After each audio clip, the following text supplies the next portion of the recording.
Good evening, friends. So, we are going to analyze the CA Final AFM May 2026 exam paper. And those who have the Group 2 exams pending, okay, it is recommended to skip the video, not watch the video now. Later on, you can watch. And those who have finished their Group 1 examination, they can watch the video. Now, in this video, we will try to analyze the paper without having any biasness. And we'll also discuss, okay, the strategy by which we can tackle these kind of conceptual papers in the upcoming examination, right? So let's get started. Now, in the case scenario number one by one, we will move on. Now, in case scenario one, really speaking, they have given all these things.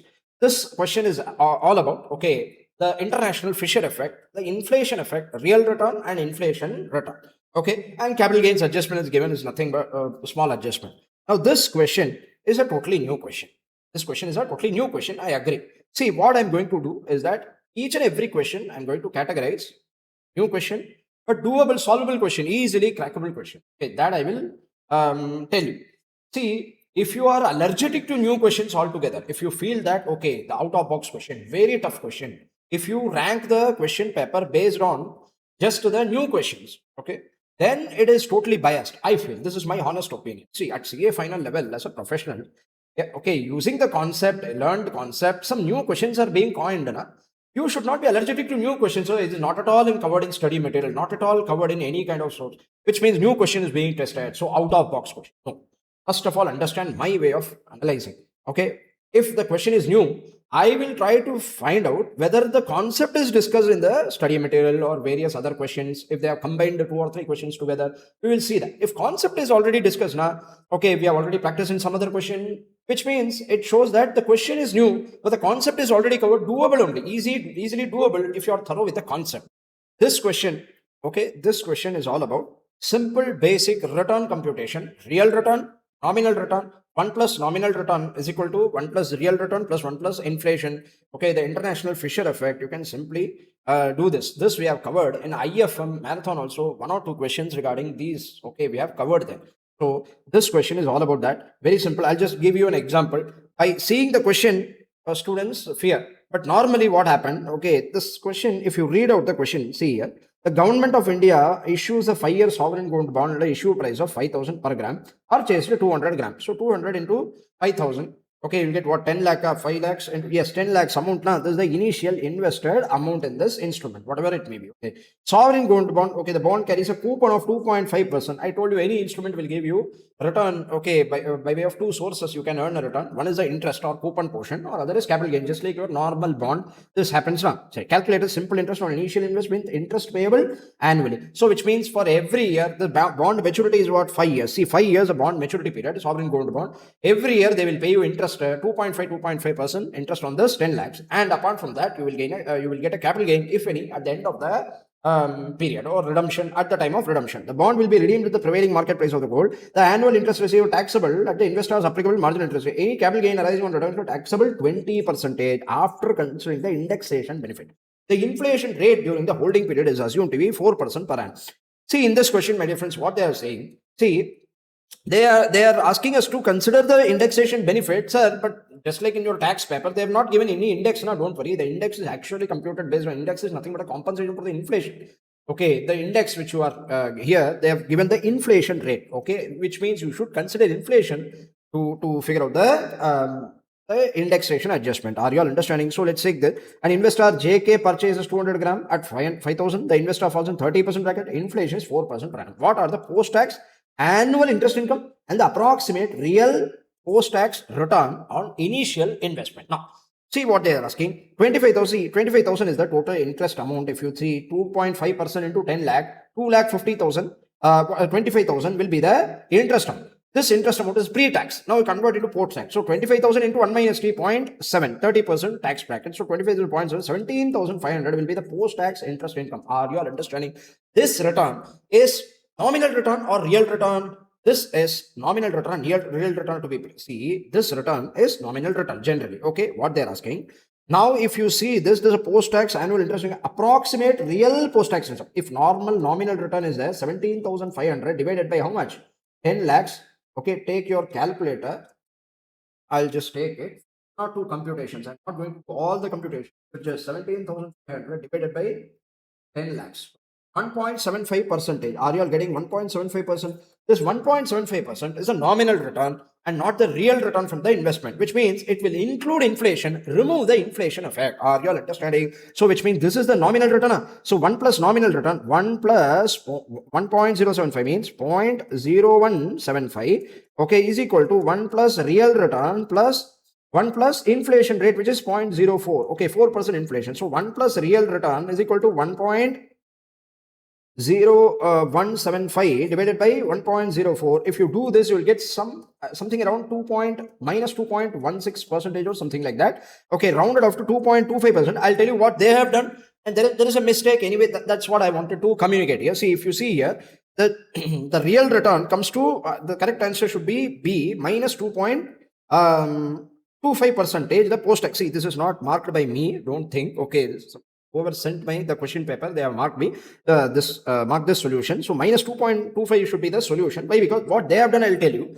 They have told approximate simply what they have done. 1.75 was the nominal return. Minus 4%. Okay, what they have done, it is not correct. Anyway, yes, minus 4%. That should not be there. 1.75. Simply what they have done. 1.75 minus 4. 2.25. Like this they have done. It seems, okay, 2.25. But really speaking, conceptually, the international Fisher effect will come into the picture and real rate should be found out after adjusting the inflation like this. The calculation should be like this and you should get 2.16. But anyway, the other option are nowhere near to that. So hence, okay, 2.25 there. And also they have asked approximate. So I think they have calculated, just reduce the 4%. If you are conceptually strong, you can easily find out what they have done. Are you all understanding this question?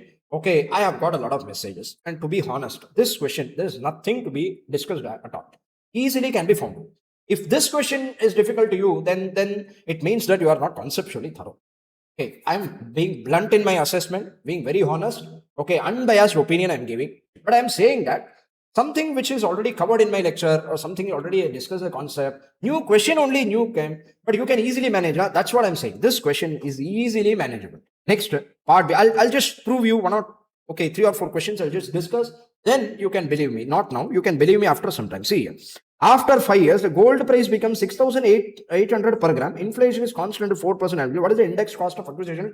See, they are asking 2 things. One is index cost of acquisition alone and taxable capital gain. Very simple. Take your calculator. Here, what happens? Gold price turns out to be 6,800 on the maturity after 5 years, right? So what happens? Cost of acquisition initially, what was the 200, right? What was your cost? Initial cost 10 lakhs, na? See, very simple. Initial cost was 10 lakhs. Let's first find out what is the initial cost of acquisition. Initially 10 lakhs you acquired. This was the cost. Now what they say, inflation is 4% annually. Every year 4% you add. Inflation, okay, is a barometer to find out the index. That's it. So very simple. 10 lakhs into 1.04 into 1.04 into 1.04 into 1.04 into 1.04. Yes, 5 years. So 5 years into 1.04. How much is that? 12,16,652. So I got index cost of acquisition as 12,16,653. Agreed. No real computation. Easy. Next, the taxable capital gain. Taxable capital gain is nothing but, okay, sale proceeds minus, okay, the sale value capital gain you have studied under income tax minus indexed cost of acquisition, right? You will get the taxable capital gain. Now you see sale proceeds what? 6,800. This number you keep in mind. 6,800 into how many grams you grams you purchase per gram? 6,800. 200 grams into 200. 13,16,000 is the sale value. 13,60,000 minus, okay, you apply the what is that?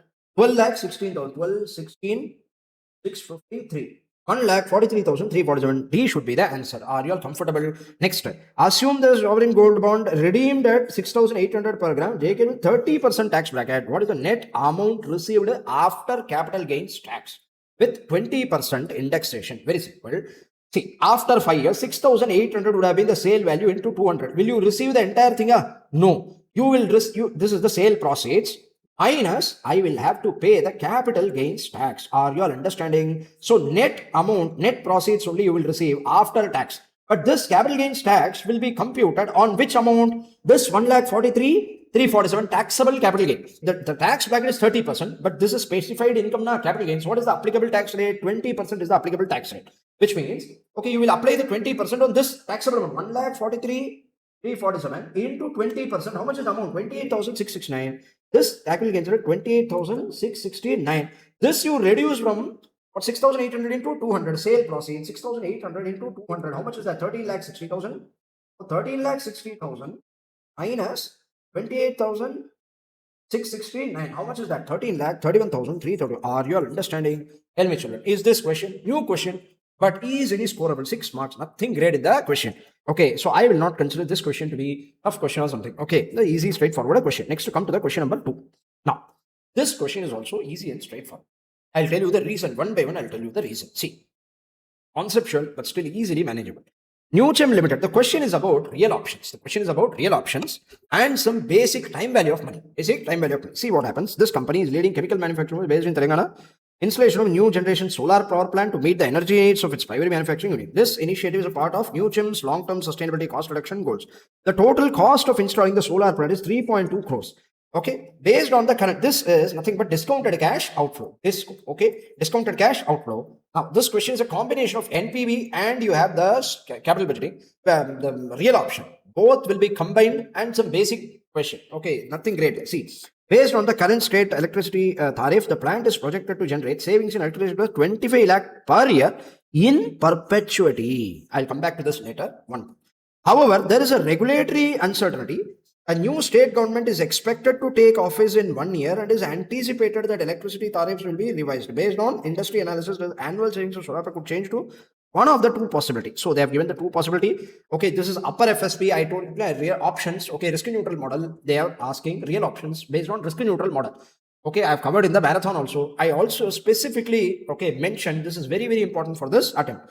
And here the low savings in a lower FSP, 15 lakhs is the lower savings, and that too in perpetuity. I'll tell you what is the issue here.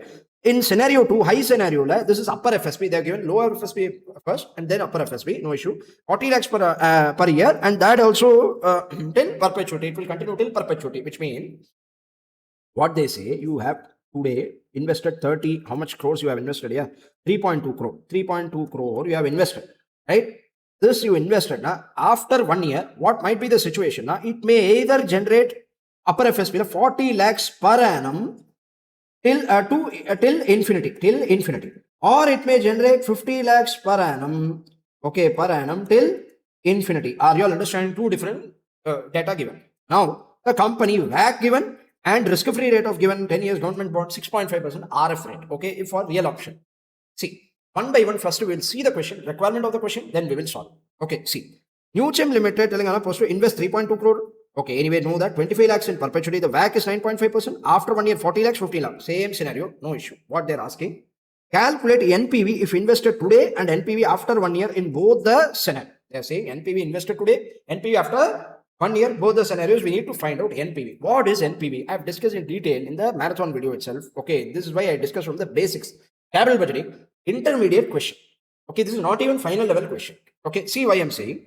The NPV is what? Discounted cash inflow minus discounted cash outflow. Okay, now discounted cash outflow, I know that it is 3.2 crore. Okay, which means what is that? 320 lakhs. Are you all understanding? Now, discounted cash inflow, I need to find out now. Either tell me, children, how to find discounted cash inflow. I have two possibility for a discounted cash inflow, which is 25 lakhs is there, 40 lakhs is there. Upper end, it may generate 40 lakhs to infinity. Lower, I will show you what happens. Conceptual but easy only. I'll just show you what is happening here. See, you have two situation here. 3.2 crore is there. Upper FSP 40 lakhs.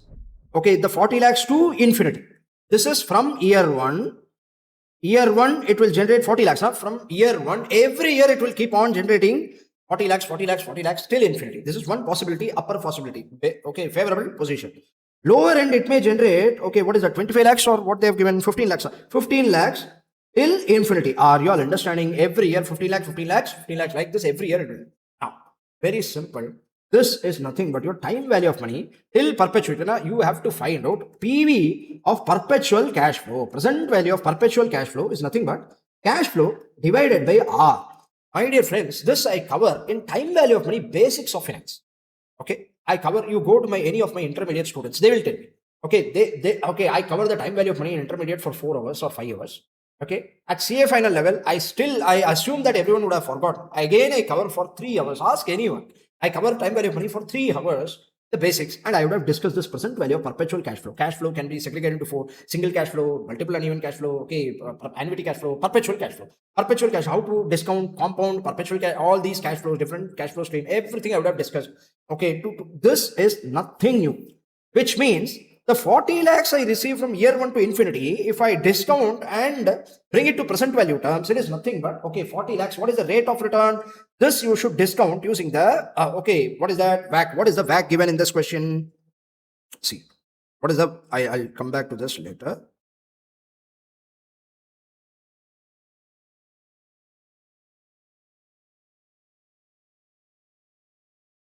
See, what is the WACC given in the question? 9.5%. Are you all understanding here? 9.5% till perpetuity. Now, please tell me. Okay, here they have given, see. Yes, 9.5% till perpetuity. Discount it, please. What is the cash flow? 40 lakhs, 40 divided by 9.5%. 421.05 lakhs or 4.21 crores. Are you all getting this?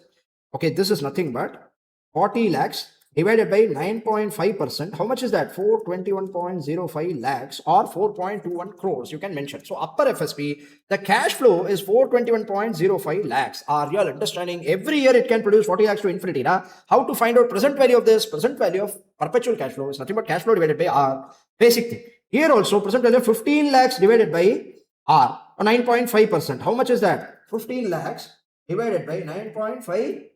157.89 lakhs. Are you all understanding what I'm trying to say? Upper FSP 421.05 lakhs, lower FSP 157.85 lakhs. This you get the cash flow. Are you all understanding? This is the cash inflow you receive at the end from the year. Okay, this is calculated at the end of year 1. Okay, this is year 0. Year 0, this is year 0. Today, which means this is today. This is the cash flow at the end of year 1. Are you all understanding? Which means if you discount all the future cash flows, perpetual cash flows to bring it to present value term, at the end of the year 1, you will have 421.05 lakhs value. At the upper FSP, lower FSP, you will have the value of 157.81 lakhs. Are you all understanding, my dear friends? So this is to give you an example.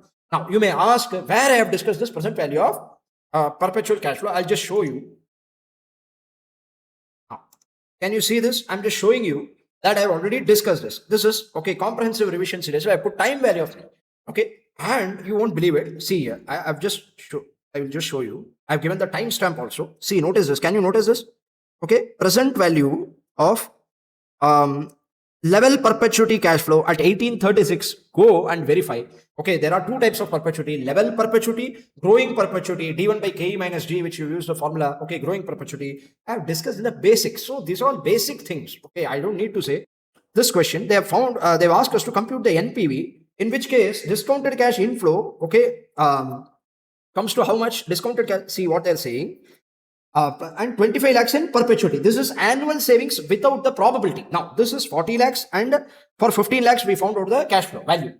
Now, okay, present value we found out. Now, for 25 lakhs is the annual savings they've given now. For 25 lakhs, see what happens. 25 lakhs divided by, what is the WACC here? 9.5%. It comes to 263.15. This is the discounted cash inflow. Are you all understanding what I'm trying to say? For discounted cash inflow is how much? This much. Disco is how much? Discounted cash outflow 3.2 crore given in the question, or 320 lakhs, which means 263.15 minus 320. How much is that? Minus 57. Okay, rounding off issue. Minus 57. This should be the NPV today. Are you all understanding? This should be the NPV. But apart from that, they've asked NPV, okay, to invested today and NPV after 1 year in both the scenario. Okay, NPV today and yes, calculate NPV if invested today and NPV after 1 year under both the scenarios. After 1 year under both the scenarios. See here, after 1 year also they've asked us to compute the same DISCI minus DISCO. Now what happens? See, after 1 year I told you upper FSP value will be 421.05 lakhs. Lower FSP value, just now we found out now. What was the value? Please tell me. 157.8. Okay, 181. rounding of 157.81. 157.81. Now tell me, children, what they have done. This 421, okay, 4.21, like that they have taken 421 or 4.21 crores in amount in crores. So 4.21 minus what is that? 3.2 discounted cash outflow, 1.01 higher end. What is the NPV? And lower end, what is the NPV? How they have computed? Okay, the 157 point or 1.57, let me take, because 1.57 crores minus what is the value? 3.2. How much is that? 1.62 or 63. The rounding of issue. This should be the correct value. So 0.57 high, this low. So C is the answer. But there is a mistake here. What is the mistake? The mistake is that after 1 year you are computing the NPV. Now, the NPV really, okay, yes, this discounted cash flow is after 1 year. Both the cash flow stream, if you see, this is after 1 year. When you are computing NPV, net present value. Okay, it should be discounted and bring it to present value terms. You should bring it to present value terms. So disky minus disco. This is really speaking, these both these cash flows are not comparable ideally. The 421.05 you cannot reduce directly from 3.2 lakhs, and 157.81 you cannot reduce directly. But anyway, this is what they have given. So we are considering. Are you all understanding what I'm trying to say? Okay, this to show you in the entire discussion. Tell me, children, is something new or already discussed? Already discussed, nothing new. A combination of time value of money, combination of basics in capital budgeting. Okay, if you are conceptually thorough with this, it should be easily solvable. There is no doubt about it. Okay, now next question also you can see. 3-quarter plan, after 1 year savings will be 40 lakhs or 50 lakh, or will be no risk-free rate 6.5. Using risk-neutral valuation, compute returns in both scenarios and risk-neutral probability of high saving scenario. First, they have asked us to compute the returns under both the scenario. Now, how to compute return? Very simple. Yeah, you see, 40 lakhs is this, 15 lakhs is this, which means here I invested 3.2 crore. After 1 year, it became 4. You should not take 40 lakhs. This is a wrong way to compare. 421 point, what is that? 421.05 and 157.89 lakhs. Are you all understanding? If this is the situation, you tell me, from 3.8 crore, you invested 3.82 crore and it became 4.21 crore or 421.05 lakhs. How much is the return?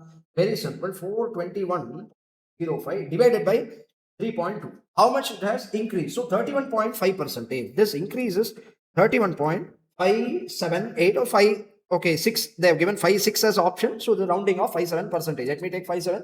It is 5, 6 or 5, 7. Are you understanding what I'm trying to say? This is the upper end. Now lower end, you tell me the return will be negative or positive.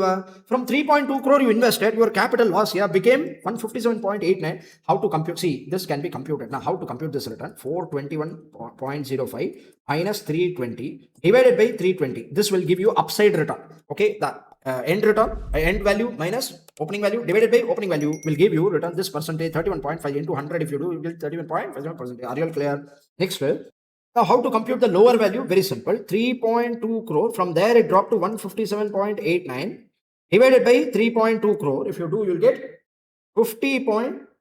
50.93. Okay, roughly you can see they have given 50.63. Yeah, rounding of issue. Okay, 31.57 and 50.63. Both of this is given. Are you all understanding? To confuse, which means you need to find out all the value to be correct. So let's say the last one, risk neutral probability of high saving scenario, which means upper FSP, risk neutral probability of upper FSP they are asking. So we already know the formula. This, okay, without continuous compounding, I told you 1 plus r raised to the power n minus b divided by u minus b. D is nothing but, okay, lower FSP, down FSP divided by spot. Okay, go and verify the marathon. I've discussed everything here. Okay, there. Down FSP, what is the down FSP? 157.89. Are you all understanding? This is down FSP, na? Divided by spot price. Spot is not initial investment. What is that amount? 3.2. If you do this, you'll get the down FSP value. 157.89 divided by 320, which is how much? 49.34. So this is 1 plus r, na, rate, risk-free rate, risk neutral model, you should take risk-free rate. So 1.065 minus 0.4934 divided by u. Okay, u is upper FSP, na, again upper FSP divided by spot. 421.05 divided by 320, 1.3157 minus 0.4934. Okay, if you solve it, you will get how much? 69.5. Are you all getting this? 69.5. You will get the solution. A is the right answer. Are you all understanding? So this is to say that this question, you tell me, children, what are all the things which require to crack the question, first you need to know the the NPV should be discounted using VAT first of all. Secondly, here the upper FSP and lower FSP, which is risk neutral model, you should be thorough with the risk neutral model. Then real option, how it works, that also you should be thorough with. So if you have the conceptual knowledge, easily it is solvable. I will never agree this question, similar type of questions are there.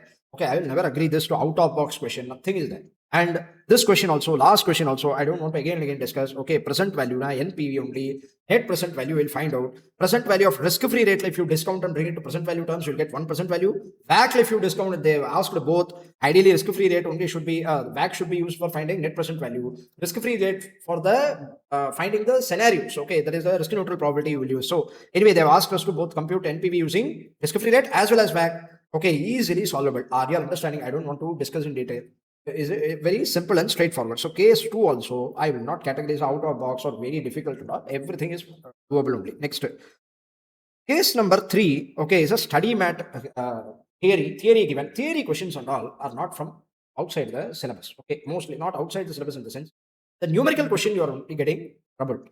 Okay, the case study type of question, which is a theory based question, it is already given. Okay, there is one paragraph in your institute module, you can see. Okay, where they have given how to protect the the hostile takeover, the mergers and acquisition. This chapter, various strategies are given. Okay, the white knight, poison pill, poison put, everything is given. Okay, the theory portion given in the study material only, so nothing new. You can score easily if you had revised it. Okay, and I'm not saying, most probably many students will skip the theory portion, so I'm not discussing anything about theory. Okay, but available in the study mat, that is a known thing. Now come to the 4th case scenario.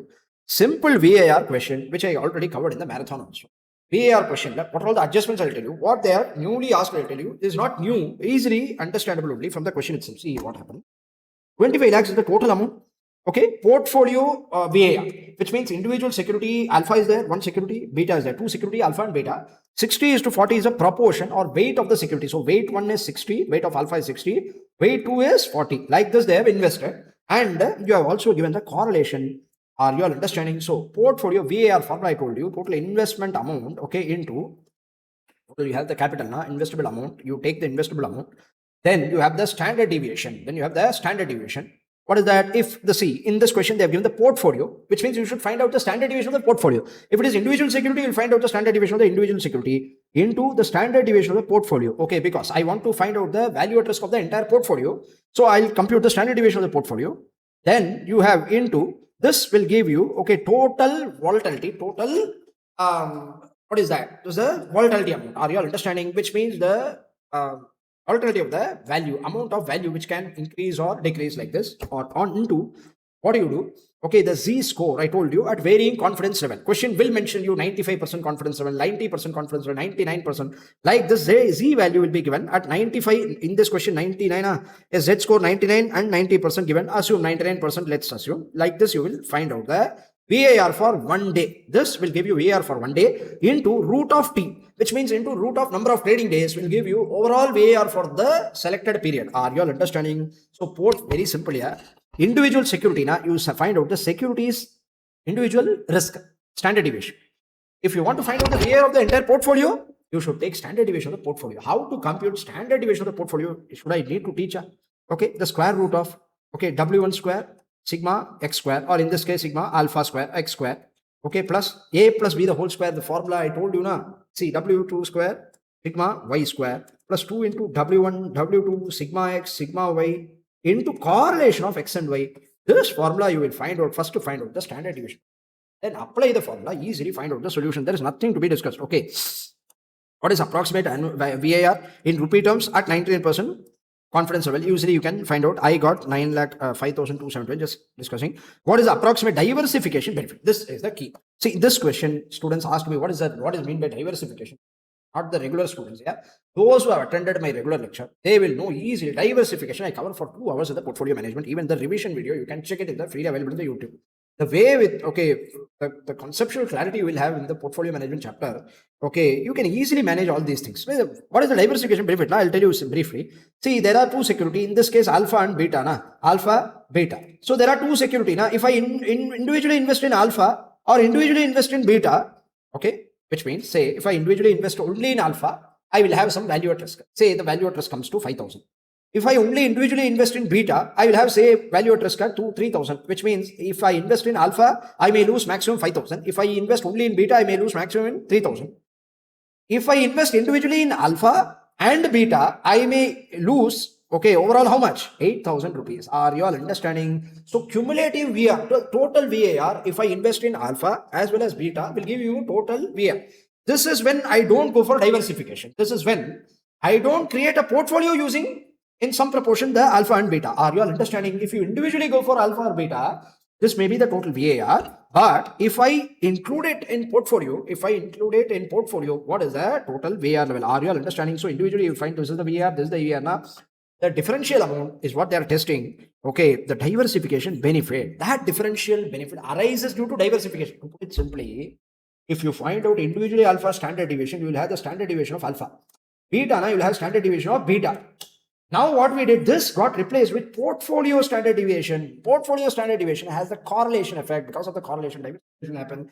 All this is, okay, I have discussed n number of times in my lectures. Okay. If the correlation between stock alpha and stock beta increases from 0.6 to 0.8, simple, same question, portfolio standard deviation, you replace into correlation of x and y. The formula is there, na, square root of w1 square sigma. Then you just replace the correlation number 0.6, okay, with 0.8, you will get the solution. Revised VAR, okay, VAR will increase by, decrease by, which means existing VAR, revised VAR. At 0.6, what was the VAR you will find? 0.8, what is the VAR? What is the differential amount? It will increase or decrease, I will find out. Simple, straightforward question. Next question, case scenario 5, fate of forward contract. That also I put under the important category. I did not discuss the question because I put a separate video for that. And I told that many times it is important, okay, in our group. So I told this to be seen. That is why, okay, this fate of forward contract, if you see the list also, I've given the fate of forward. I'll just show you. Okay, if you don't believe me, this is what I gave you in the important portion. I'm not saying, okay, I'm not boasting because they have tested from important segment. No, not like that. But I'm saying that you should have been studied these things. Right? You should have covered these things. See here, where it is fate of forward contract with all the adjustments I give. Okay, given a separate video also, you can go through. Anyway, that is there. Then you have, so this question, only one catch. Okay, few students ask me, Sir, Green Agro Exports Limited, what kind of doubts students are asking? You tell me frankly. The Green Agro Exports Limited given, sir, import payment due given, sir. Export or import, rather confusion arises. Export oriented company given, import given. What is this? Okay, I don't understand the doubt itself. Because see, export oriented company, yes, this is export oriented company. Okay, will I not import? You are understanding? I may export finished goods, yeah. I may import raw material, right? Even though the export oriented company need not import at all. No. For my import exposure, I may go and buy the foreign currency, $2 lakhs. Are you all understanding? So that was one of the confusion, one of the question asked by students, hence I'm sharing here. So obviously, whatever given, whatever is the transaction with the dealer, you have to consider here. Or why I'm going for this forward contract hedging? For what transaction I'm hedging here? For the import transaction, yes, for import payable amount is 2 lakhs. Now what I will do, I will buy the US dollar. So I'll go for the dealer and try to buy US. So what is the transaction the customer will make? Buy forward to, what is that? 3 months, January 1, okay, February, March, April, 3 months forward contract. Are you all understanding? Jan, February, March, yes, 3 months forward buy, I will purchase. The rates and all given different rate. Okay, you should never be confused with this rate. Hundreds, okay, many times. Even in marathon, I have covered from the basic. This is the real reason.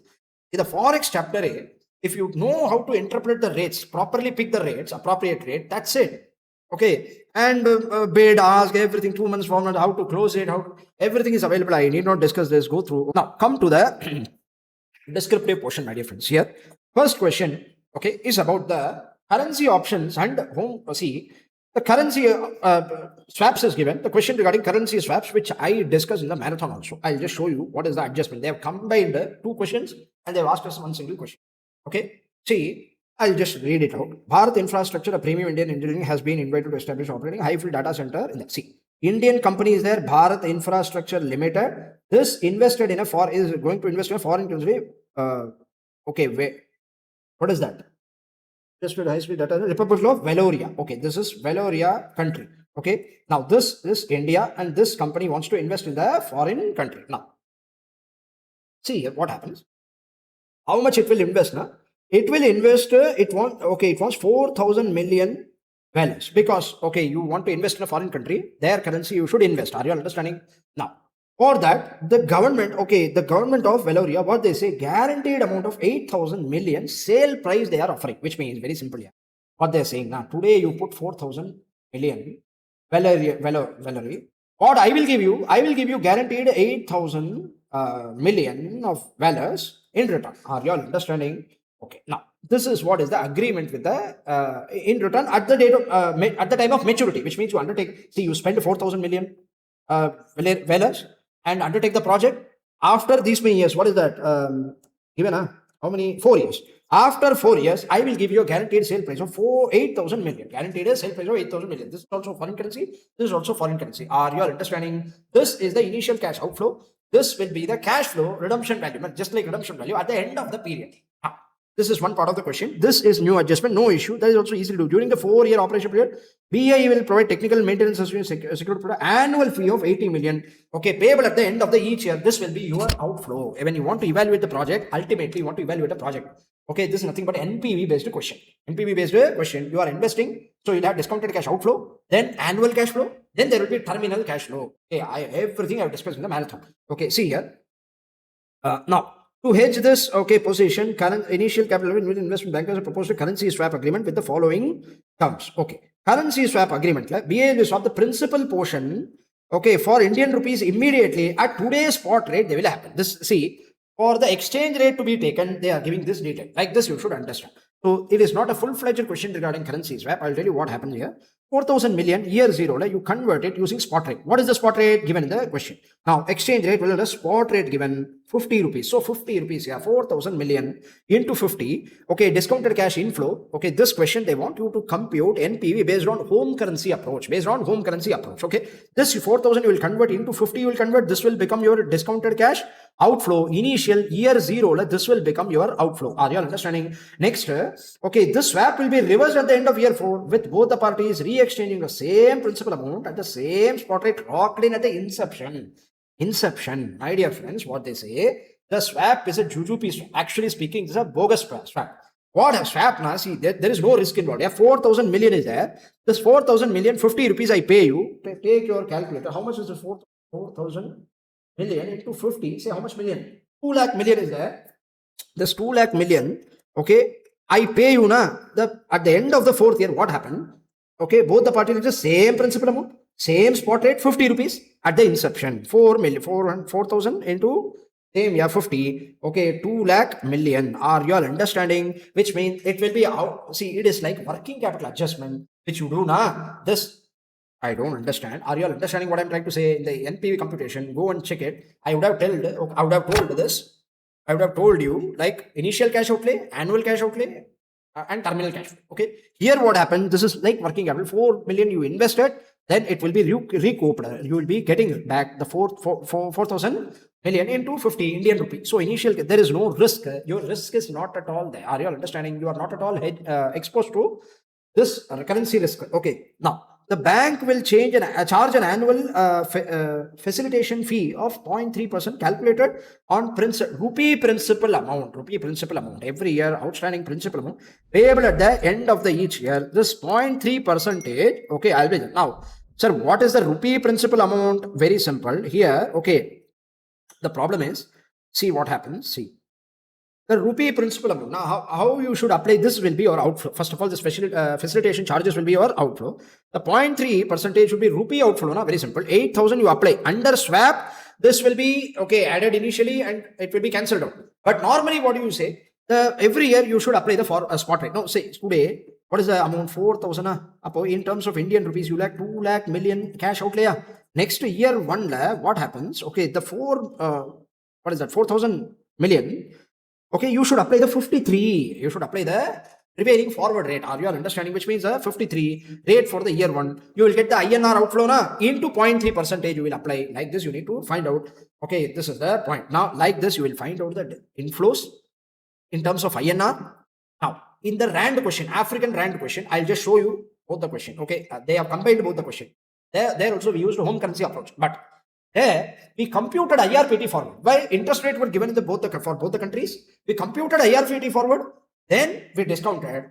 Okay, using the Indian discounting rate, find out the NPV. Are you all understanding? This is international financial management question. They have combined with currency swap. But if you are thorough with both the concepts, easily doable. I will not consider it to be out of box question just because they have combined two concepts. Are you all understanding? Now, where they have combined, this is second year cash flow should be converted using second year rate, third year, fourth year, then present value factor, all the cash flows, respective years, discount and bring it to present value term, discounted cash inflow minus discounted cash outflow. Okay, you will get the value. Sir, the fourth year end, I am receiving 8,000 million from the bank government, 8,000 guaranteed, 8,000 million, 8,000, yes, 8,000 million guaranteed from the government. Well, that also you should discount and bring it to present value terms to find out the inflows. Are you all understanding? Outflows, inflows, discount, find out the present value, NPV. If the project is viable, do it. Okay, this risk adjusted discount rate given now, home currency approach, the 14%. Okay, what do you do? All the cash flows are in dollar, correct? Foreign currency. Convert the cash flows here, every year cash flow, convert it to INR using the respective rates, spot rate and forward rates. After converting, here you don't even need to compute the IRPT because forward rates directly given. After converting, find out the discounted cash inflow minus outflow, NPV in terms of rupees, home currency approach. Okay, now I will show you what they have done really in this question. Okay, both the questions I have covered in marathon. Okay, and both the questions they have cumulatively tested. See, what can I do? I did not expect. I don't want this to happen. But anyway, I'm saying this is not totally alien. If you have thorough with the concepts, you should have been comfortably doing these questions. See, take you to the international financial management. I'll show you. See,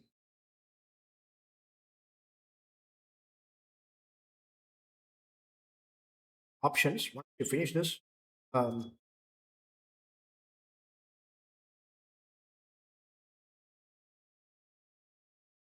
this is what I told you. Nominal rate, real rate, all these are there. I told you, na. Okay, I've computed investor and exchange rate parity. Yes, this international Fisher effect. Okay, real rate, nominal rate. I've discussed this. That's why I told you I've already discussed the marathon also. You can see this. US dollar appreciates, depreciates. Okay, anyway. Now, can you see this? Question number, this question. African question. Yes. Okay, this question. You see, can you see the cash flows? Cash flows in African rand. This given, and they have given the spot rate, and they have given the interest rates, and they have asked us to compute the IRPT forward. Are you all understanding? Exchange rate? Here purchasing power parity because inflation interest rate given IRPT, exchange rate given inflation given purchasing power parity. Here these are all IRPT forward. You convert the nominal real. Okay, the nominal real question also adjustment is there because in this question they asked nominal real adjustment, but in the real question, the examining question, they have not even asked the real nominal adjustment. They have only asked what they have asked now. Yes, the cash flows. Okay, home currency approach, which in this, see the cash flow in rupee terms. You convert all these in rupee terms, then you found out the NPV negative. Now, reject the project. Marathon, I have covered. This question is there. Now, this question they have asked the adjustment regarding the currency swap they have taken from the drill dip question. I told you very important from interest rate risk management. Okay, where the question? Yes, can you see this? This I have covered in marathon. Go through. Okay, very important. I told you drill dip question. What they have done here? See, just change the country, just change the transaction, but amount. But if you see the transaction, it's a similar nature. See, US based company and won a contract in India, and the project will require an initial investment of 500 crore. What they have done? Okay, this 500 crore, the US company put 500 crore here, and the Indian the government, this 500 crore, okay, this 500 crore they will invest, and this they will sell for the Indian government at 740 crore, which means this US company will receive 740 crore in Indian rupee. Like this only, in this question, initially you invest in how much? 4,000 million, and the government guaranteed amount is what? 8,000 million. Are you all understanding? Okay, this what they agreed to swap to reduce the exchange rate risk. Okay, now and since the Indian government pay amount in Indian rupee, the currency about due exchange rate volatility. Okay, assume that the Indian spot rate, this risk. Okay, this part did not. I'm saying the transaction currency swap transaction. The drill dip question. Are you all understanding? Now, anyway, what to say? If you are thorough with the concept, you must be audible here. Next, see, this is what I told you. Next question is about, okay, what is that? H mode. Yes, next question is about H mode. Okay, now This question, okay, is not totally new. I have covered in the revision video, okay, in the equity valuation. There is equity valuation chapter. In this equity valuation chapter, I'll show you just to show you that covered it. I think I have covered H model. See this. Can you see this? At 2 hours, 2 minutes, H model for valuation. For 15 minutes, I've discussed briefly what is H model formula, and I've also discussed one question. Okay, if you have done that question, ditto copy paste question, almost the numbers will be changed, but almost similar question, application of the formula, nothing great here. Okay, are you all understanding? So this also I've done it. So for my regular students, this would be no surprise. H model I've done in class for 1 hour or one. Okay, I've covered the H model. Next, C, this is 1C. Okay, this is a theory based question. Okay, they're given the numbers, but idea is to, as a credit analyst, you explain the key concerns regarding the loan request, suggest two alternative course of action available to the company to achieve it. Sustainable growth. Okay, theory portion. The material study mat, it is there, but they have given like case study. So anyway, this I can't comment on anything. If you have studied, you would have done, you could have not 2 points. Anyway, next is question number 2. 2A is APT. That also I covered in the marathon, and I told you it's a very, very important for this setup. Are you all understanding? So again, they test. When they test, okay, these kind of questions, inevitably. See, one point is there in this question. You may ask, can you see this? This is what, okay, you have to be conceptually strong here. Evaluate whether security X and security Y correctly priced under two-factor arbitrage pricing theory model. Now they're asking correctly priced. When see, two securities are there. You will apply the APT formula and find out the fair value of the security. Now you will compare with the quoted price, actual price. Are you all understanding? There are 2 methods to find undervaluation or overvaluation. Find out the fair valuation based on this required rate of return based on APT or CAPM or any other aspect. To find out fair value. Then you compare with actual quoted price. Then you say it is security is undervalued or overvalued, right? But in this question, what happens? There is no quoted price given. Are you all understanding? But now, that's why I say I would detailedly discussed. Okay, if there are 2 ways to actually find out undervaluation or overvaluation, very simple. The APT or CAPM, the rate which you're finding now, that's the difference between expected rate and the required rate of return. Many times I've told in the portfolio management. So there is 2 rate. This is KE. The KE is called as required rate of return and never the expected rate of return. Interchangeably used by the institute, and so many authors wrongly used as KE means, okay, required rate of return. Always remember the KE means not expected rate of required rate. So expected rate of return means what? Mean return. Okay, average return is only expected. I analyze the past data and try to predict the future based on past data and say this is what is expected from the security. Now I told you expected the portfolio management I have covered there. Expected return, other securities undervaluation or overvaluation based on expected return under CAPM portfolio management comprehensive revision I have covered. Please go through. You can find out here what they are. APT, using the APT, you will find out the KE as per APT, the required rate of return, you will find out. This you will compare with 14% of the security X. Are you understanding? Very simple. Yeah, KE as per the APT is nothing but lambda 0 plus beta 1 lambda 1 plus beta 2 lambda 2. Like this, I will find out the KE. Yeah. This some number I will get. This I will say it is coming 14% exactly. So this 14% matches with 14%. It is fairly valued. If this required rate of return is coming as 16%, if your requirement is 16%, the security is actual or expected, which means based on past data, expected to actual is only 40%, not satisfying your requirement. Hence, it is overvalued. You will not buy the security. Okay, like this. If it is, say, if the APT or the KE as per APT comes to 12% and the expected return comes to 16%, which means the security, okay, I require, after seeing the risk factor of the security, I require 12% from the security, but the security is giving me 14%, which means I'm oversatisfied. Okay, hence the security is undervalued, recommended to buy. Like this, undervaluation or overvaluation can be found out based on the price or can also be found out based on the expected return versus required rate of return. I covered the concept, nothing new. And this adjustment, okay, the short selling and adjustment we do in regular lecture as well as revision lecture. There is one question. I don't remember if I gave it. No, I did one small cap, growth cap question. Then I did one normal question. But it is an institute module adjustment. Okay, it is available in your practice manual, institute study matter. Okay. So I'm moving on. Part B of the question. See, part B of question, basic simple option question. One adjustment may be new, you may be, okay, that also is there, but then I also don't used to discuss because see, many of the things what happened now, I used to discuss many of the things in regular lecture, but even I consciously cut off a few discussion. Okay, for example, American option, valuation of American option with dividend. If you can see the portfolio revision I put in. But the point is, since everyone is like H model, if you see, in one of the revision batch I would have covered, in other batch I would have felt, why is them covering these things? For past 20, 25 years, they're not asking. Okay, no question given in study mat also. So why I get frustrated, I don't discuss. Okay, accidentally they put in this attempt. Okay, is not that I did not discuss. I discussed it in even revision lecture also. But I'm saying sometimes what happens, sometimes I cut off the discussion because students also get agitated. Why you are discussing so much? This is the problem. The lack of consistency with ICA is what I'm having the trouble. I'm not having problem with asking these type of questions. Why? Because I'm sure that if someone is attending my regular lecture, will be surely and he is preparing well and not like in a haphazard manner. If he is preparing linearly well for over a period of say 1 year or so, okay, regular students who do that over an article period. Okay, you slowly attend the lecture, regular lecture, prepare for the examination. If this is the case, I'm sure that they would be able to easily answer this question. The problem is that, okay, the problem arises when students suddenly expect everything to be discussed in one shot. They want everything to be summarized. Okay, the trend is also, institute were also testing 3 times a year examination was happening. Okay, the number of inquiries, really speaking, for my regular lectures was far below than the revision lecture. Everyone wants, okay, exam oriented batch, revision batch, but no one wants to attend regular lecture. Now, if question is asked with this quality and depth, if you don't have conceptual clarity, if you don't spend 200 hours of time for a subject, and okay, expert level knowledge is expected at CA final level. Okay, and how can you do everything based on just exam oriented approach? That also is one thing. Other thing is that many students attend from various faculty.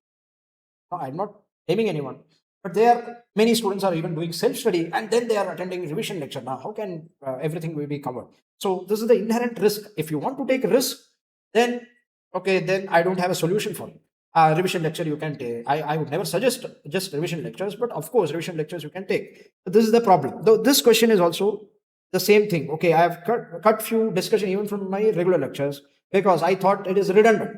Okay, for example, in this attempt they've asked sharp optimum portfolio, which I cover in regular lecture. Obviously, I cover 1.5 hours. I cover one big question, tabular method. I don't even go by formula approach. I show the tabular approach, easily solvable. I show that in the regular lecture. But for the past many years, they never ask. So students are asking why you're time wasting, why you're discussing these things. I also, I don't have a answer for these questions. So luckily, I did not remove it from my regular lecture. I discussed it. Jan 26, they asked the sharp optimum portfolio question. And again, the same question. What I thought was they would not repeat the same question which was asked for, which was asked in Jan 26. Okay, they have repeated the same cutoff for the sharp optimum portfolio. May 20. So what can you do? You have to expect the unexpected. I suggest students to have comprehensive knowledge, prepare for everything, worst case scenario. But if students want to take risk, what I can do, I have to help them out with some material, revision material, or the marathon or something like that. So this is what I would request. Okay, to generally attend the regular lecture if you have time or if you create time. Just by telling I don't have time for this, I don't have time for this. Now, no, this is not an excuse.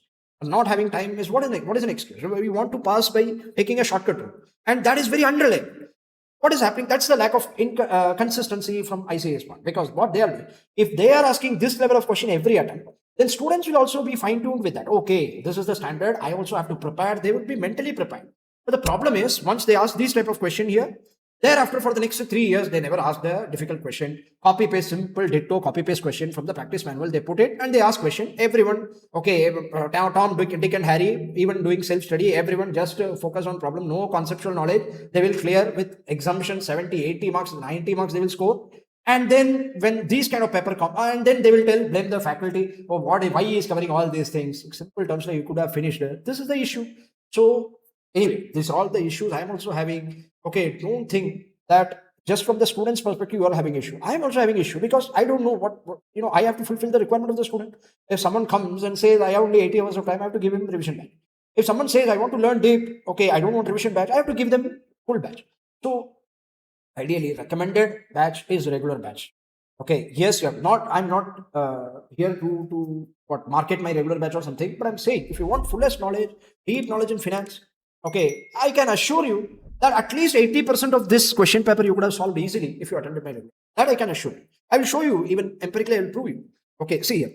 Now, let's continue discussing. I don't want to deviate here. See, question B here, B case, the simple option question. See here, they have given ITM, ATM, OTM. What is this? In the money, at the money, okay, out of money.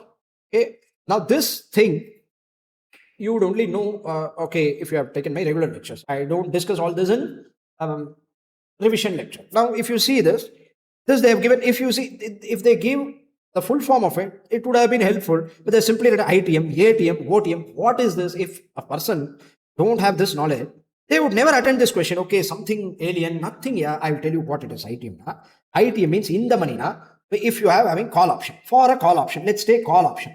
For a call option, when the call will be beneficial if you exercise, when the future spot price, okay, or spot price, let's say, minus exercise price, okay, which means minus exercise price is positive, which means if it is beneficial, very simple terms, I'll tell you, the spot price say is 2000. Yeah. The spot price is say 2000. The exercise price is 1900. This is exercise price, this is spot price. Assume. Okay. Now, which means if you even exercise today, a share worth 2000, exercisable at 1900, call worth 2000, okay, share worth 2000, exercisable at 1900. Now, will you exercise that? Yes, I will exercise. The situation where a call option will be exercised, which means as a holder, I will be in a beneficial position. This is called as in the money scenario. In the money scenario. Okay, at the money means exercise price is equal to spot price. Both are equal. You are indifferent.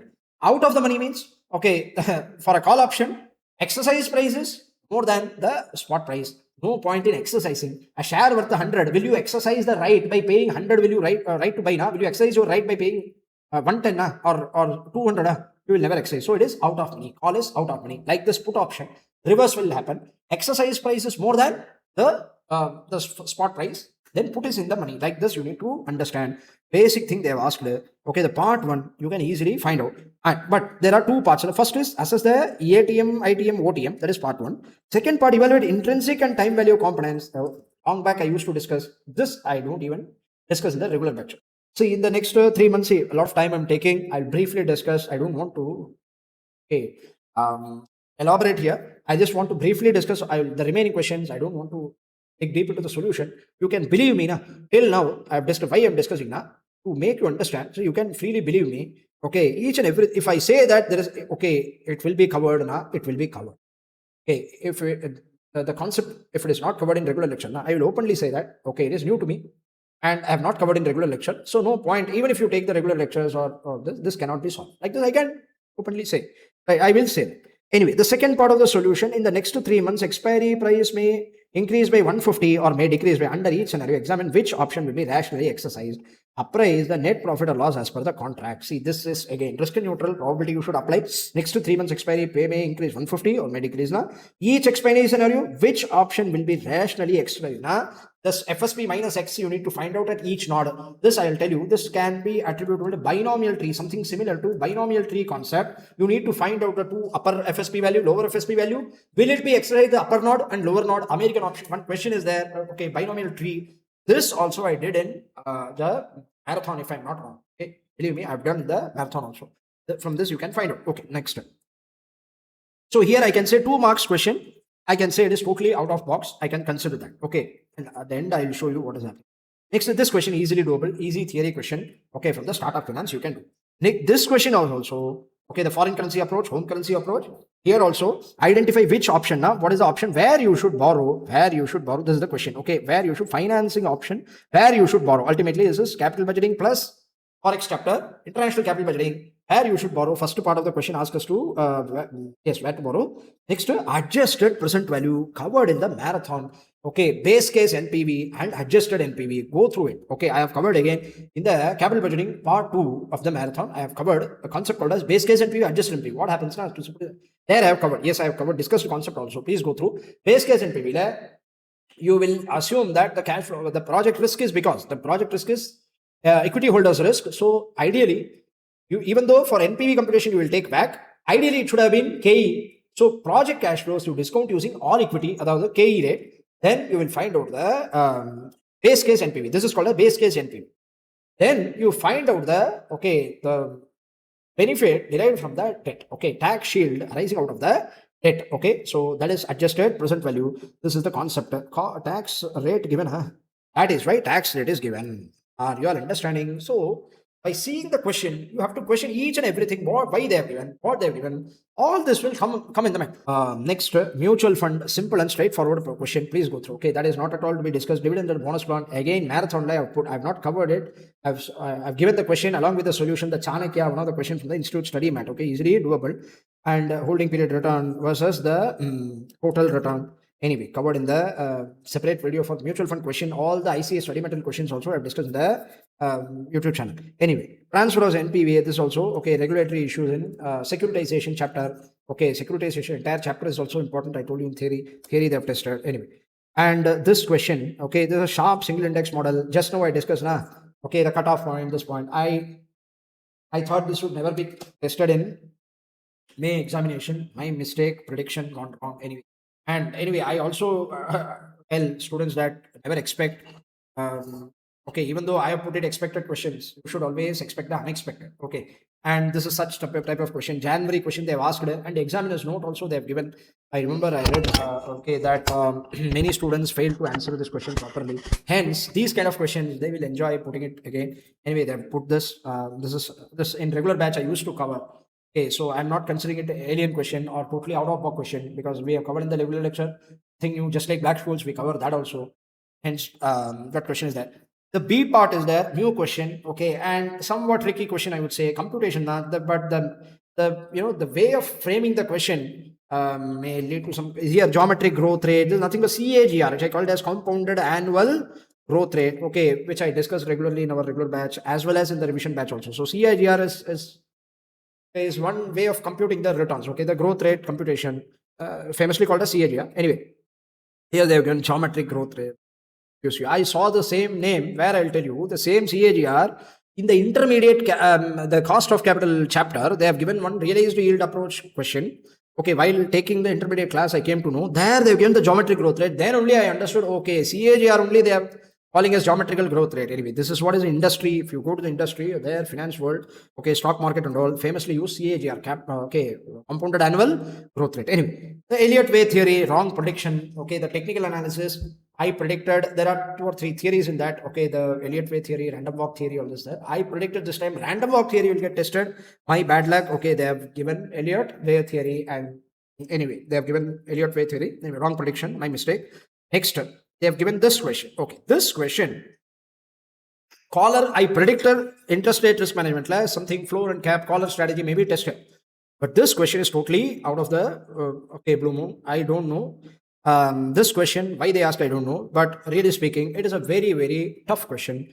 And it cannot be solved, I believe, if you have to think a lot. And if other question are easy, if you have done other question, if you have half an hour time, if you have attended regular lecture, then you can think of it. At least you can arrive at some number. Okay, reverse working also they have computed. Very, very good quality question, but then they have to provide some sort of thing in material.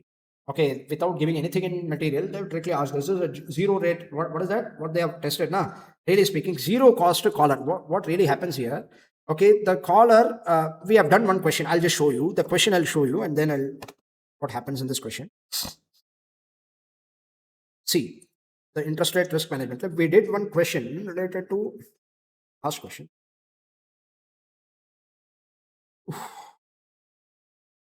This question, exactly. Yes. Question number 71. If you see this question, we discussed this, remember? Okay, this related to collar question number 71. The problem is that here the labor rate, variable rate given, and the okay, the strike price obviously given for cap as well as floor, and yes, this is given.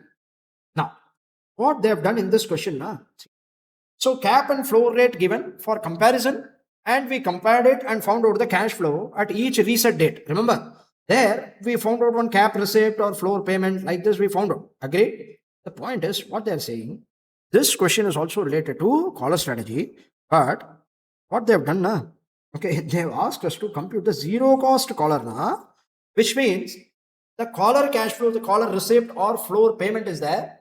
The present value of the collar, the floor as well as the cap, if you see, it should actually, the payoff should be nil. The payoff should be made nil because the payoff, okay, the premium you pay in the initial date, which means present value should be considered, and the cash flow will happen. The benefit derived from this option. This is an option, two option taken together. The benefit derived from the option is over a period of time. This benefit they want us to equate it to 0 now. What you need to do now really? The 7.8, 8.6, 9.2, 10.6 is there. This is expected rate. Agreed? Cap rate is given. Which means you tell me children, floor rate you need to find. See, as the what is that? Make collar zero cost collar. Required to floor rate. To make a zero cost collar, you need to find out the floor rate. So cap rate, see, what is floor rate? Now floor rate is the strike price of the floor rate. Strike price of the floor rate such that you will exercise what see here. What is the rate of the cap? Cap rate given. What is simply 9.5 now? What is the meaning here? Cap price, now this is exercise price. The cap will be exercised at 8.5, which means at each reset you will compare this 9.5 with 7.8, 9.5 with a very simple cap when you will exercise.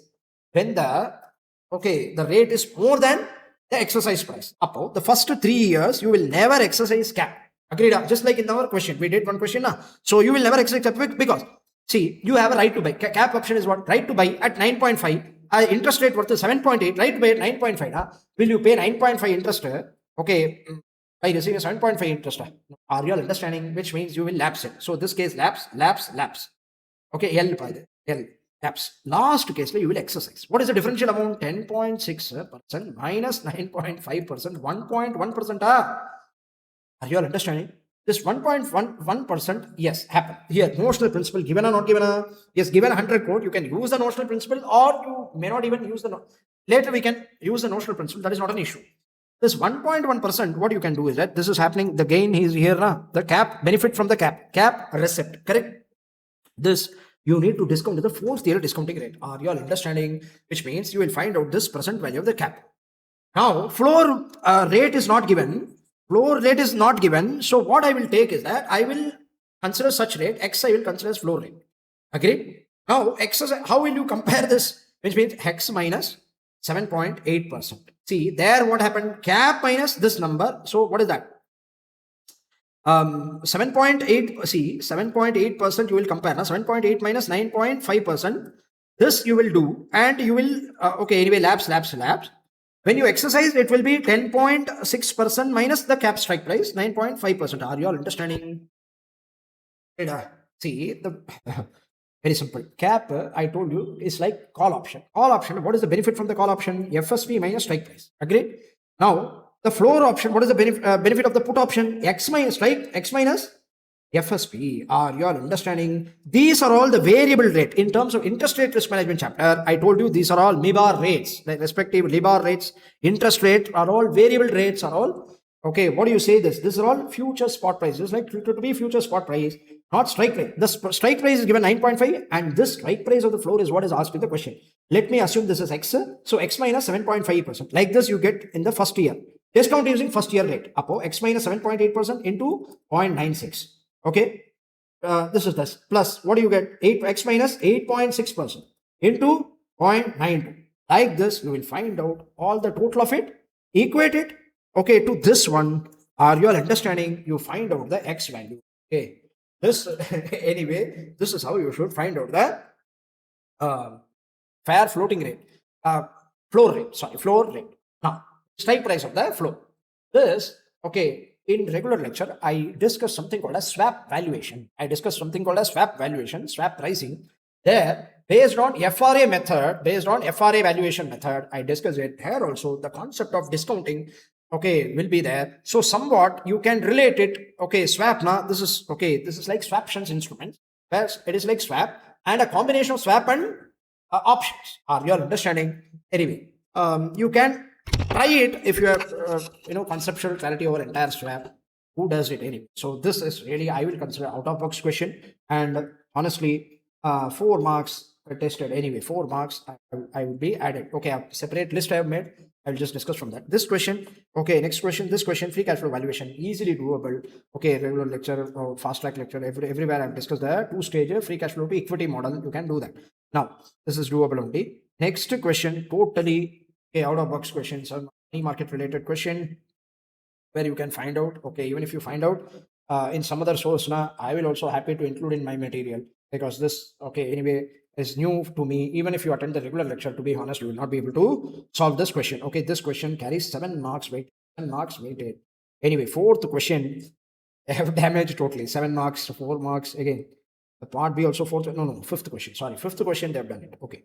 Next, for 5B, this is there. 5C, 5C is, okay, again, this is, okay, translation exposure versus transaction exposure. Okay, available in Forex theory. If you had studied theory properly, you can do that. Anyway, next, 6A is there.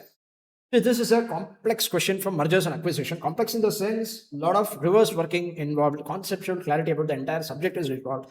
I don't want to discuss deep into these things. Okay, already we are late. So what I am doing is that I will just, okay, categorize into out of box category. Okay, I'll just put it in out of box category because I don't want to be biased, even though it is manageable. If you attend the entire lecture series, 200 hours, if you have listened now, you can attend this and you can get, see, how many marks is this? 7 marks question, 10 marks, 7 marks. Out of 7 marks, 4 marks easily you can score is what I believe. Okay, and I don't know the real situation, but I believe based on, I know after seeing the question, only examining the question, 4 marks is doable from this. Okay, because the market price, synergy value and all, the offers are given. Analyze the offer, you can, okay, analyze the offer, and for that step marking will be there. You can get these marks from the this segment. So that is one thing. And yes, this question. But anyway, I will consider the entire 7 marks to be new. Let's assume like this. Worst case scenario, let's assume like that. Next is part B. Yes, 6B. Black-Scholes model. Also discuss this is important for this item. Hence, anyway, see, Black-Scholes model, they will never ask for 15 to 18. Just like your, what is that? Sharp single index model. Okay, the sharp optimum portfolio, just like sharp optimum portfolio, I'm not tested for a prolonged period. Okay, I used to conduct this in regular lecture. But what is the use of it? What is the, okay, I used to think, what is the use of it? Anyway, they are not testing. Okay, all these I normally think of. But in this attempt, they asked Black-Scholes. Last attempt, they asked optimum portfolio. This attempt also they asked. So I believe, okay, I have reason to continue discussing in the regular lecture. That is what I would say. Anyway, in this question, everything is same. If you apply the formula, out of the 7 marks, this is tested for 7 marks. 2 things I wanted to clarify. See, you have the hedge ratio. This is a new terminology which they have put here. This is not new, but okay, this kind of question generally they don't ask. Even in my regular lecture, I don't name this as hedge ratio.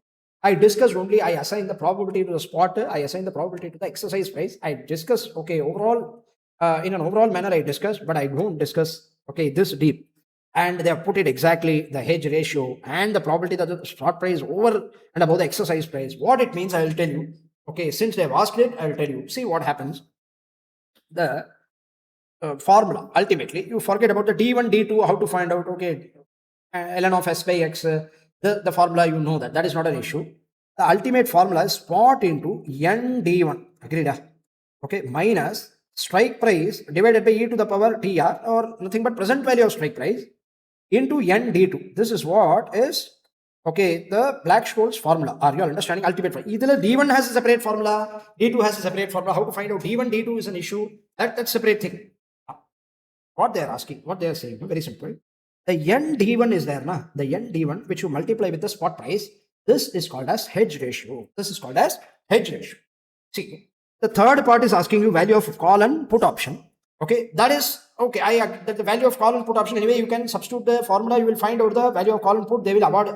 Minimum they will award you 5 marks out of 7 marks. Why? Because you ND1 is just a process. Now you will also find out the ND1 if you see the book. But the hedge ratio, you may not be in a position to put hedge ratio is equal to ND1, and this is the value.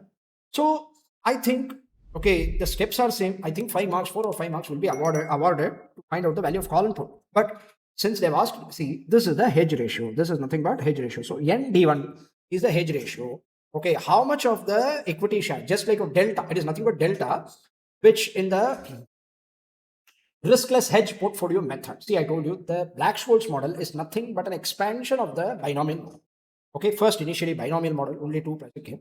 Then the riskless hedge only came initially. Thereafter, the risk neutral probability, the risk neutral formula itself, the formula is then e to the power TR minus D divided by U minus D, upper FS, upper probability. This is actually derived from the, if you see the Hull, there's an author, a US, there is Hull derivative, famous author. You see their books, they will show the derivative of these Black-Scholes model, the riskless hedge portfolio, risk neutral model. The risk neutral model is actually derived from the riskless hedge portfolio. And then the extension of it is Black-Scholes model, multi-period, infinite binomial model.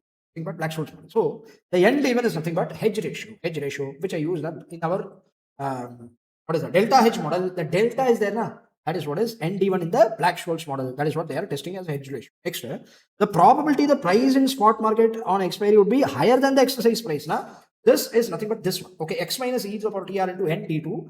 Okay, here, not the x by e to the power tr, the ND2 alone. The ND2 alone is there now. This I call it as, okay, the probability of, okay, the maturity date spot price to be higher than the exercise price. See, very simple. If the FSP is more than exercise price, then only call will be in the money or exercisable. Okay, it will be favorable. See, these are all technical terms, jargon, don't think. Okay, normally if you had listened to my lectures, this you will be comfortable with this terminology, I believe. FSP is greater than XNA on the maturity date if the Reliance Limited share price is 4,000 and exercise price is 2,000. Assume the Reliance share price is 4,000, the maturity. Will you exercise? Yes, a share worth 4,000 available for exercise at 2,000. Now you will exercise your right. Are you all understanding? This is called as in the money situation, which means you will be beneficial as a call holder if you exercise your right. Data. So anyway, this is what is given. What is the probability for this? Now this is nothing but ND2. ND2 is called as probability when the call is in the money. When the call is in money. When call will be in the money? When the FSP is greater than strike price. Anyway, this is for call, not for put. Anyway, that will change. Okay, hedge ratio also, ND1 will change. Okay, this is for call, not for put. ND1 minus 1. It will be reverse. Okay, if you take the normal distribution table. Anyway, these are all not required. This is what, okay, I would say this is the fair assessment. All the questions individually I will discuss and give you an overview of what concepts they have tested and how should we approach, okay, if they test these concepts. Now, I will come to the approach later. See, I have summarized here. If you want to take this, see here. I have prudently summarized. I've given here. See, what I have discussed here, totally new plus very challenging. This only I call it as out of box. Let's say this is out of box. Okay. Which means even if you attend the regular lecture, you may not be in a position to comfortably solve these questions. Still, I believe strongly you can, okay, collect some marks here and there, possible. But let's assume you attended the regular lecture, you attended it properly, listened to it properly, okay, without skipping any topic, and you have revised it thoroughly, you have prepared, well prepared for the examination now.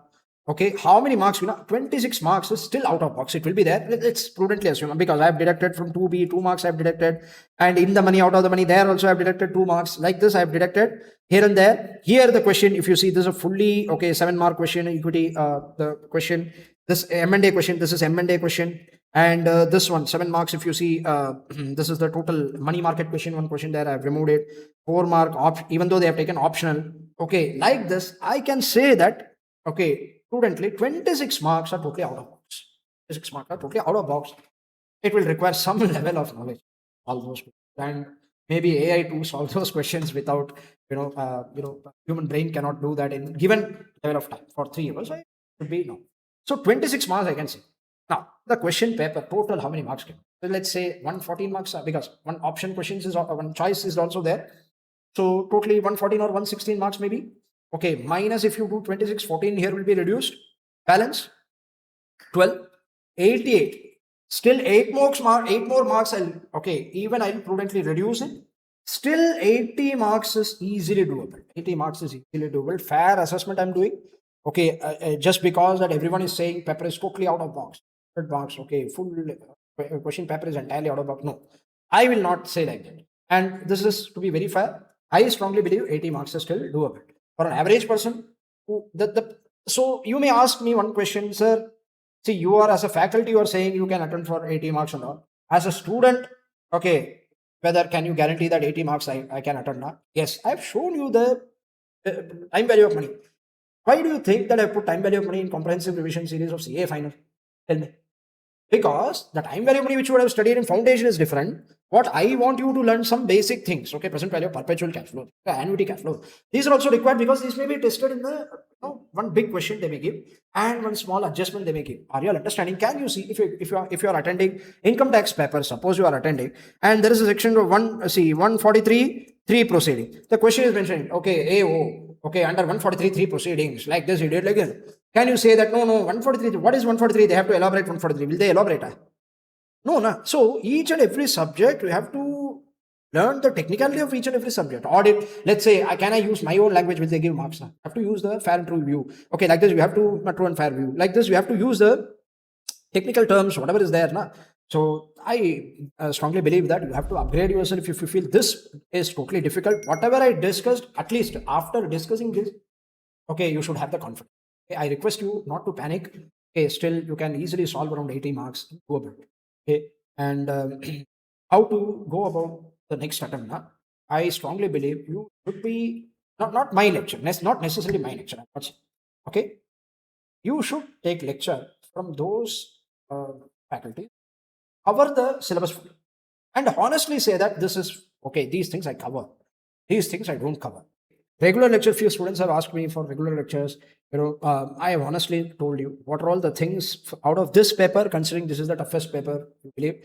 So I would say honestly, from my lecture, if you say 80, 85 marks will be covered. Other than that, okay, will be obviously depend on your preparation. In this 80 mark is also not guaranteed. This 88, I should say actually. And this 88 or 85 marks is also not guaranteed if you are not having the spark. It may be there. Okay, the exam situation, the summer is there. Okay, you may not be able to recollect everything. Technical subject, I can understand that. Okay, that's why the inconsistency of IC is what is threatening problem, creating a trouble for me. I am not against asking difficult paper or tough paper. The problem here is they are not doing it on a consistent basis. Now, if you don't do it on consistent basis, right, what happens for 3 or 4 years or for next 7 or 8 attempts, if you put easy questions, students will come to the mindset that okay, this is what I need to do, this is what I need to study. I don't need to learn deep concepts. I just need to just listen to 60, 70 hours of revision. I can clear easily. If this is the case, fine. But what happens if this kind of question comes? Then 6 months will be wasted. Okay, hard preparation. Even if you do 100% of preparation, you cannot crack this kind of question paper. This is what is the issue. And also, okay, it depends on preparation. It depends on person to person. I have made the analysis. I will leave it to you. Okay, but I will say that you make an honest assessment of yourself. Okay, whether you have covered the syllabus properly. See, I'll just, okay, on a finishing note, I can just tell you one thing. See, I will tell that there are two approaches for the examination. One is that pick and choose approach or full coverage approach. Full coverage. Now you may ask, okay, in my regular lecture also these things are not covered. Yes, obviously, I tried my best. Okay, still there are few areas which couldn't cover. That will be there. Anyway, we will bridge the gap. That is there. But this will happen even if you go and attend any faculty's lecture, most of the faculty's lecture. You can just count, okay, all over India, you can count of faculties in fingers. Right? It will be hardly less than 5 or 6 faculties across who can give the coverage what I am giving. Not posting myself or something. I'm just humbly saying, okay, whatever I'm giving is far more than what you get ordinarily in the market. Okay, but the point is, I just see from the student's perspective, I have two options: full coverage or partial coverage. Partial coverage, na whatever already given in the thing, material and concept wise. Okay, I'm not giving full coverage. Now you see, I have two questions to answer: whether okay I will clear CA, or when I will clear the CA. Two questions are there. Okay? If you give full coverage, I strongly believe the whether question will be taken up. That will be sorted. Are you understanding? Only issue will be matter of time. Okay, the question of time. Now you don't know. You may clear this attempt. You may not clear this attempt. If you attend properly lectures, revise properly, thoroughly prepared, assume May 26 examination question came, this paper came, and you couldn't for some reason recollect everything. Fine. 1 or 2 attempts, fine. But you will definitely clear because you have done the homework. After understanding, you have given the full coverage, conceptually you will be very strong. Okay, that is that. But if you don't cover the syllabus fully, conceptually and fully, the problem is that okay, the whether will also be question mark. Okay, when that is there, are you understanding? So it will be a question of time. It will be a question of possibility. Possibility. Okay, question will be there, if at all it is possible or not. Okay, with this, I'm concluding my session. Okay, hope I have answered all your queries. Okay, for the past 2 days, I'm getting so many queries. I was traveling, I couldn't record the video. But anyway, those who are attending the group 2, all the best for them. Thank you so much for listening to this long video, lengthy video. But I hope this clarified all your doubts. Thank you.